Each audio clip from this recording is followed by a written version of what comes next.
Hey guys, this is God of Politics, and before we get started with this video, please like this video and subscribe to the channel, follow me on Twitter, and join the Discord. I'll have both of those linked down in the description. But today's video is going to be what I think is the best case scenario for the Republicans in the Senate in 2020. 2020 is going to be a hotly contested Senate race in many different states. We have states like Colorado, Arizona, Alabama, North Carolina, Maine, just to name a few of them. We have very contested races that are going to come down to the wire and will decide, what gets done in the country over the next couple of years. Because if Trump wants to get stuff done, he's going to need the Senate. If Biden wants stuff done, he's going to need the Senate, and it's going to take a lot. But we're going to be doing today what the best case scenario for Republicans is. What in a perfect scenario, pretty much, obviously excluding the outliers, something completely disastrous could go wrong for Democrats. But the realistic best case scenario that Republicans could have in the 2020 election.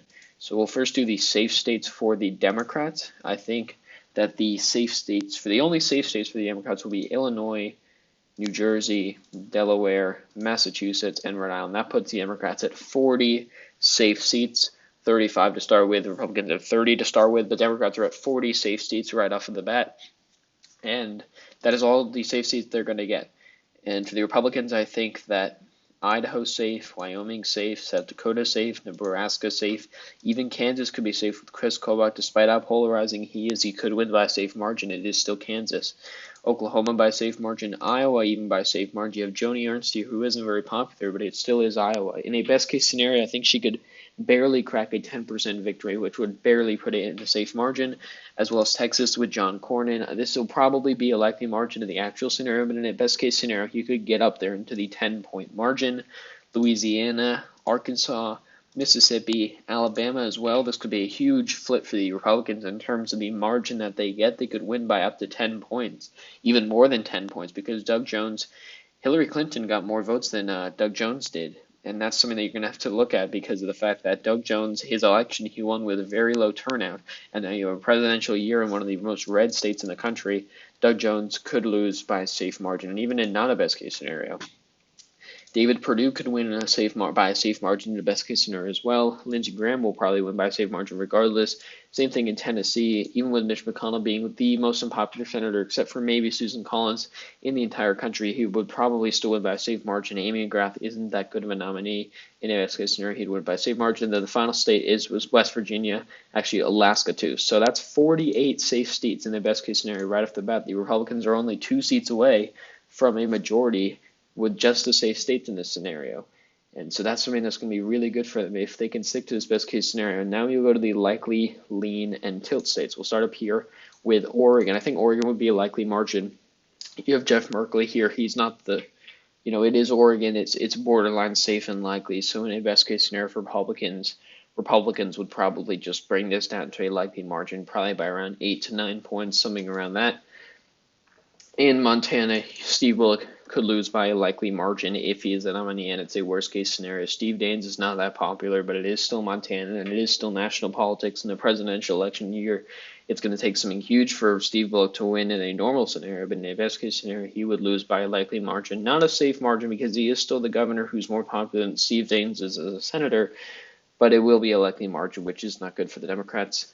Now going up here to Minnesota, I won't put this in the Republican column yet, but I will give this to the Democrats. You have Tina Smith here, who won by 10 points in an open election in 2018, and despite the fact that it was a wave year, it still shows that she has won by a lot, and Minnesota still does love their senators. Maybe not as much as they love Amy Klobuchar, they love Tina Smith, but she still is well liked, and she'll be able to barely scrape off a victory in a best case scenario for the Republicans. Going down here to the Sun Belt, the Southeast here, I think Colorado in a best case scenario could narrowly stay with Cory Gardner. You have a far left candidate running against John Hickenlooper. If that candidate wins the caucus and does go ahead of John Hickenlooper and becomes the nominee, they could lose to Cory Gardner in Colorado, despite the fact that Cory Gardner is a very pro-Trump person in a state that has been trending blue for many years, ever since Cory Gardner was elected back in 2014 in the Republican wave year. And so if that candidate is nominated, Cory Gardner, there's a very good chance in a perfect scenario, in a best case scenario, that Cory Gardner does keep the seat. Maybe even with Hickenlooper, you have this investigation going around. If Hickenlooper is the nominee and Republicans have a very good year, they have a lot of momentum, Cory Gardner may narrowly keep his seat. New Mexico put it a lead margin because it actually is an open seat. Tom Udall isn't running here again. He first elected in 2008, but he is not running anymore. He is retiring, so this is an open seat. So in a best case scenario for Republicans, you think they'd be able to run this down to a lean margin. You obviously have two retiring congressmen as well in the first district and the third district, and in the second district you have a Democrat, Xochitl Torres Small. I don't know how to say her name right, but that's what I think it is. She is in a very Republican district, so this is going to be a year of big change in terms of Mexico, and you might see very high turnout as well. A lot more votes for the Democrat and a lot more votes for the Republican, because you have less votes going for Gary Johnson, the former Republican governor of the state. So that is another thing to watch out for in New Mexico. But in a best case scenario, New Mexico goes by a lean margin still to the Democrats. And your Republicans here are already at 50 seats, and we still have 1, 2, 3, 4, 5, 6, 7 seats to go. So it's going to be really good for them. Republicans, in a best case scenario, they win Arizona by a lean margin. Despite the fact that Martha McSally already lost an election, she's not that popular. She is sort of polarizing in terms of her alliance with Trump, her allegiance to Trump, which can turn off a lot of voters. In a best case scenario, she could win by around 4 to 5 points, a similar margin to what Trump would probably win in a best case scenario. And so that's something that we'll have to watch out for, because Martha McSally, this is going to be one of the most highly contested elections. You have Mark Kelly running, who is a pretty good candidate for the situation, other than his views on gun violence, which may turn off a lot of voters. But in the state of Arizona, in a best case scenario, Republicans pretty convincingly win by a lean margin. Now, in Georgia, with the special election, it's probably going to be Doug Collins, and in a best case scenario, I would put it at a likely margin. I wouldn't put it at a safe margin yet, just because it is Georgia, it is a changing state, and it will be an open election. It's probably going to be Joe Lieberman's son running in here. I think it's Matt Lieberman, and that is going to be it's going to be a highly contested election. But in a best case scenario, you will see that the Republicans with Doug Collins will come away with a pretty convincing victory, kind of bucking the trends in many ways, and that's something that you'll have to watch out for as well.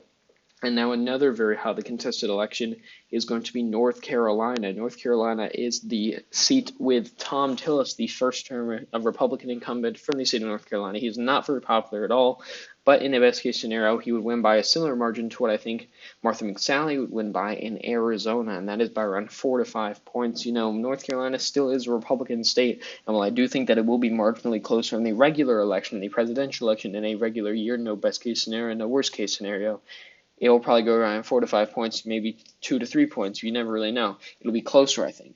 But in the Senate election, it could be by a wider margin than a lot of people think, and Thom Tillis could win pretty convincingly, too. In Virginia, the best case scenario is still a likely margin. Mark Warner here is pretty popular. It is a trending state. Republicans don't really have a chance here. I'm hesitating to put it in a lean margin because Republicans do have a candidate, but I just don't think he really has much chance against Mark Warner. Mark Warner is a pretty popular incumbent. And yeah, we'll go up to Michigan here in the best case scenario. Republicans also win here by a tilt margin. It would be a lot narrower than people think, too. John James is a pretty good candidate, although he did lose by 7 points in 2018 to Debbie Stabenow. And you have a candidate here in John James, and in the best case scenario, he would be able to win, certainly. Michigan is a state that actually went to Trump in 2016, and in this best case scenario, Trump would probably win it in 2020 against Gary Peters. John James would probably win in the best case scenario. Not the same name recognition. He hasn't gotten the same funding. There's a bunch of other factors, but John James could win in a normal scenario, let alone a best case scenario. He would win by a tilt margin. And going up here to the northeast, I think New Hampshire, in a very, very best case scenario, this would have to be pretty much everything goes perfect.